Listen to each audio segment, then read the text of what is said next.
No, it's excellent to be.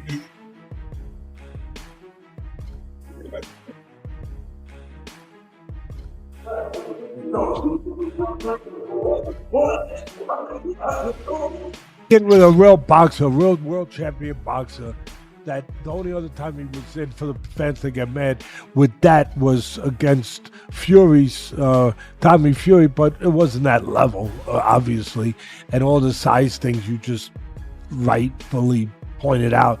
But he would have been in there with, it seemed crazy. Gervonta Tank Davis has surprised fans with a bold new look ahead of his upcoming fight with Jake Paul.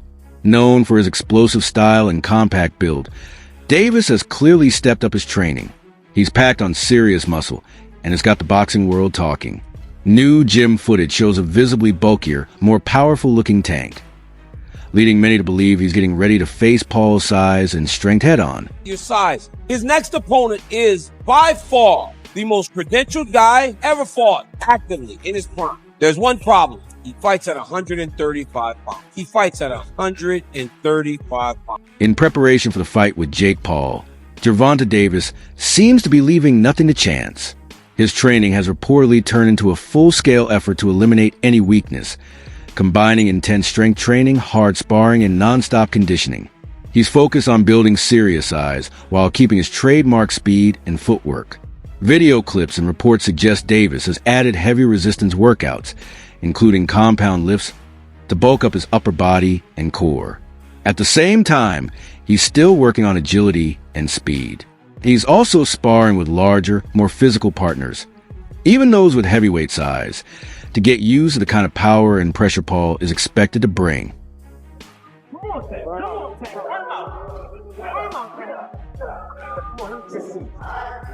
Get down there. Get down there. 10 seconds. Don't think about it. Don't think about it. Remember that gun on it? They got that gun on that tank. They go time. When the night is cold. He ain't gonna keep you here late at night. Good job. It's been hard being away from my daughter. She actually here, she sleep. Just being away from her, it was a little touchy, but I know what I'm up against. I know that I got pay-per-view. I know I'm fighting a tough opponent, so really I know how to lock in. I know how to shy away from everything. I know how to, I know how to fool around.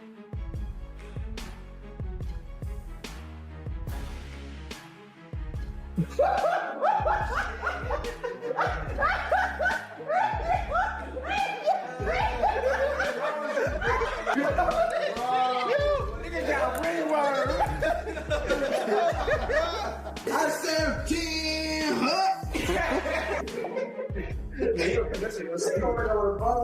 No, don't do that. I can't go on TV looking like that. Despite the work Davis is putting in, Jake Paul still has a natural size advantage. The fight will be held at a 195 pounds limit, with both fighters wearing 12-ounce gloves. Davis, who normally competes around 135 pounds, has to make a huge leap in weight. That size difference has raised a lot of questions. Some experts are concerned that adding this much bulk could slow Davis down, potentially taking away the speed and explosiveness that have made him such a dangerous fighter over the years. I think Jake wins. Jake's just so big, dude. I think Jake wins. This is different because it's similar. It's similar to Logan versus Mayweather, but Jake Paul boxing. Now obviously is way more advanced than where Logan was at that moment in time. I mean, Gervonta it's is just fucking sick. I mean, yeah, no, but dude, Have Jake. you ever watched his highlights? Jake can He's crack, nasty, man. bro. He's so sick. I love that guy, bro. Tank is not the guy that knows how to sell a fight. Tank cannot sell a fight in his own division. You have the Paul brothers and they come over to boxing. Their idea from day one is we don't have the skills or the experience. What we're going to do is we'll take on the absolute best guys, but they're going to spot us some pound. Hank has one job to do, that it doesn't make any difference, that boxing is a real sport. My skills versus your skills, of which I am an abundance of and of which you have none of. Hank is telling anybody that will listen that there's a size problem. My skills and my experience in boxing, I do not have to wonder who's in the bar tonight. Any bar I go to, I rule the bar. No, it turns out that you don't. Just need some big guy to corner you. value, apparently. Boxing has never stood its ground. Boxing has never been able to explain why Floyd needed a half hour to get rid of a guy who's never boxed before. Tank Davis has already began this. When you choose a dum-dum, don't be surprised when he goes out and acts like a dum. UFC President Dana White didn't hold back when giving his take on the Davis versus Paul matchup. He said not many people are genuinely excited about the fight, though he did admit it might benefit Davis in other ways. Davis has been facing some rough moments outside the ring, with negative headlines and a dip in career momentum. White sees Paul's financial offer as a lifeline, a chance for Davis to get back in the spotlight and earn a solid paycheck. Still, White doesn't see it as an even match.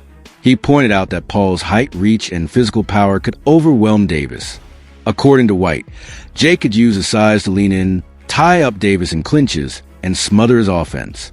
While he respects Davis's boxing skills, White doubts they'll be enough when he's up against someone much bigger. In his view, this won't be a traditional fight. It'll be a challenge of whether Davis can survive Jake's size and raw force. Shakur Stevenson, Keyshawn Davis, Emmanuel Navarrete, anybody that is in the 135-pound division and around, that's where I want to see Gervonta Davis fight. However, we live in a world where everybody is trying to do things as big as possible. And the biggest fights possible right now, unfortunately for the sport of boxing, is an exhibition fight between Jake Paul and Gervonta Davis. So I do like it for this reason, though.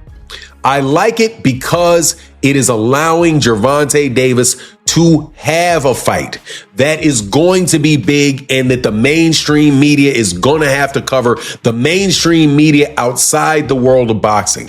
Gervonta Davis has been, without a doubt, blocked, having venues blocked, having fighters, having other promoters paying fighters away to go different directions from Gervonta Davis.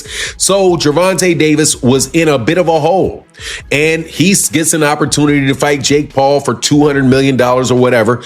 I don't mind it at all. As long as Gervonta Davis comes back to the world of boxing after he gets done with this, hey man, you got your money, no worries.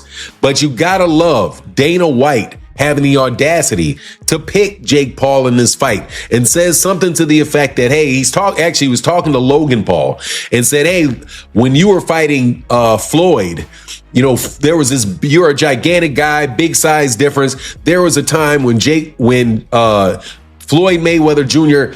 had an overhand right that landed flush. Former UFC fighter and bare-knuckle brawler Mike Perry also had some strong opinions about the rumored fight between Gervonta Davis and Jake Paul. Perry accused Davis of going after an easy payday instead of chasing real boxing challenges. He questioned whether Tank still has the same drive and hunger that once made him a world champion. According to Perry, choosing to fight a YouTuber turned boxer shows Davis is more focused on money and fame than leaving a lasting legacy in boxing.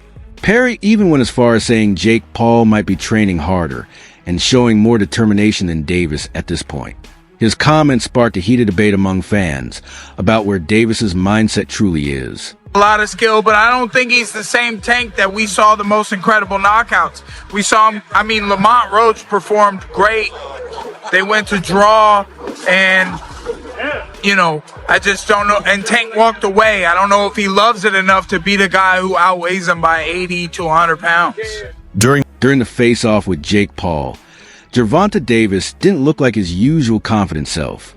Observers picked up on his tense posture, limited eye contact, and what appeared to be a forced calm. It was unusual for a fighter known for his fearless knockout power. Standing across from the much bigger Paul, Davis seemed to be processing the physical challenge ahead. While some fans believe he was just staying focused, others felt his body language revealed uncertainty. He just did. You've seen other face-off this Tank done. He gets in their face and they're intense and he looks good. He looked very meager up there. You've had 8 fights and you're going to go tangle with Tank Davis. And the story instantly comes out. Jake is so much bigger. There is such a compliment to Jake within that insult. It is meant to be an insult. It is meant to take away from a potentially glorious moment for Jake. But where the compliment comes is it means the public believes he's going to win. That's what it... Veteran boxing trainer and analyst Teddy Atlas also weighed in on the face-off. pointing out the obvious size difference. He even joked that Davis would need a ladder just to land a punch on Paul's chin. Atlas acknowledged that size and style differences are normal in boxing, but he believes this particular matchup is beyond reasonable. He compared it to a potential fight between Canelo Alvarez and Terence Crawford. Except, as Atlas noted, Crawford was never as undersized as Davis is here.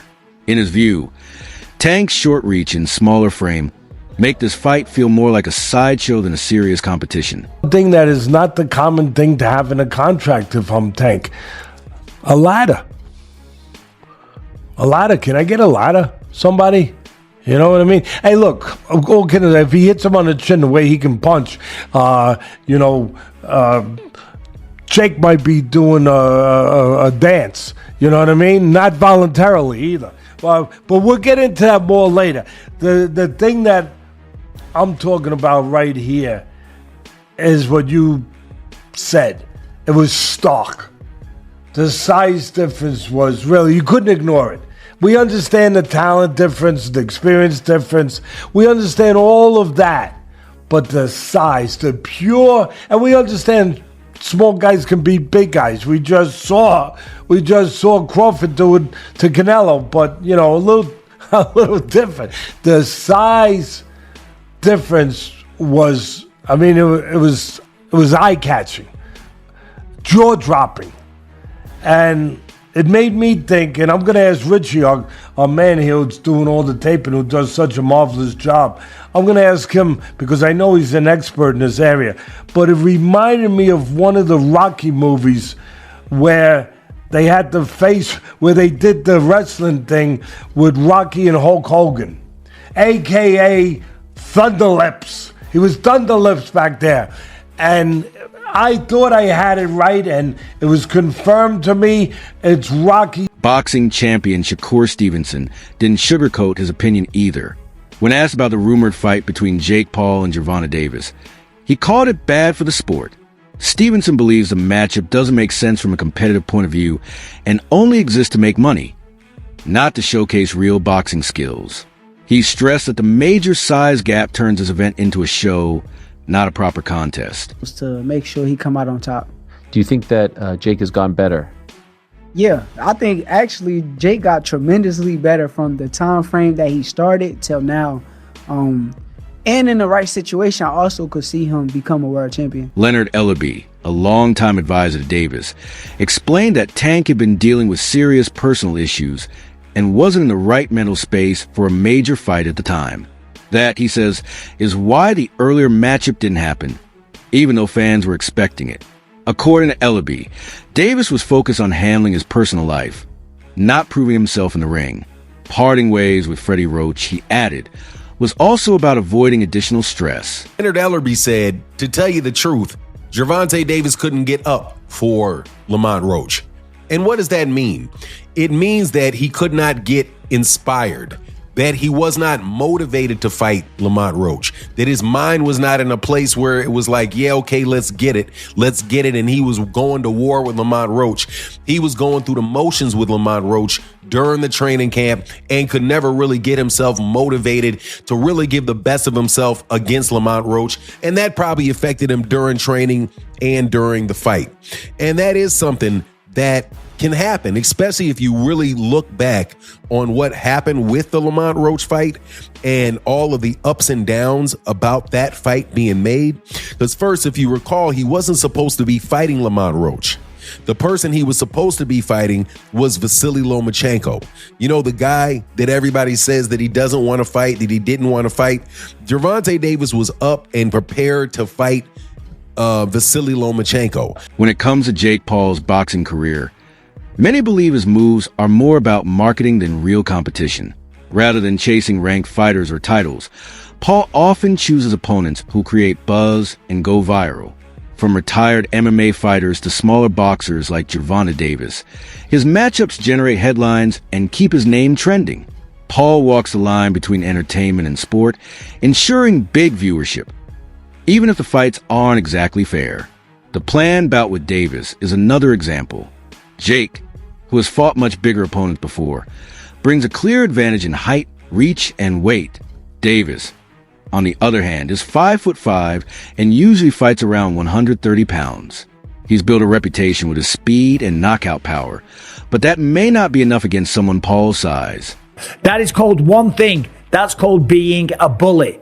It was bad enough when he fought Mike Tyson, a man that was 58 years old, and he was walking around like, I just beat the baddest man on the planet. I just destroyed Mike Tyson and went out there and I beat him, and him and his brother are all celebrating and shit like that. It's like, dude, what are you doing? What don't you understand about this? If you want respect from your peers, if you want everyone on the planet to look at you and take you seriously and give you credit as a boxer, you have to take on challenges that are real. You have to go up against someone that keeps you up at night, against someone that gets you out of bed in the morning to go for a run because the fear of them beating you down is real. Not going up against someone that is so small. If you were to go up to this guy in a bar and try and start a fight with them, people would look at you and say one word: whoa, whoa, whoa, stop being such a bully. Leave him alone. You are way bigger than this guy. And that's clearly what we have here. It is ridiculous. When you look at the tail of the tape, Gervonta Tank Davis, granted, a very, very skilled boxer, a world champion. He's had some great wins. He's had a tremendous career. He's got 28 knockouts on his record. I'm just looking at the tail of the tape here. 30 years old, Jake Paul, 28. Gervonta Davis is 5'5" tall, whereas Jake Paul is 6'1". I would never dream on picking on a guy that is 5'5" tall. Granted, there's some tough guys out there that are 5'5", okay? They're smaller guys, but for 5'5", they'll pack a good punch. Typically, they're mixed martial artists or boxers. Yeah, Jake Paul is 6'1". I would never dream on picking on a guy that is 5'5" tall. Granted, there's some tough guys out there that are 5'5", okay? They're smaller guys, but for 5'5", they'll pack a good punch. Typically, they're mixed martial artists or boxers. So, what do you think? Is this fight an exciting crossover moment, or just another attention-grabbing stunt that's hurting the integrity of boxing?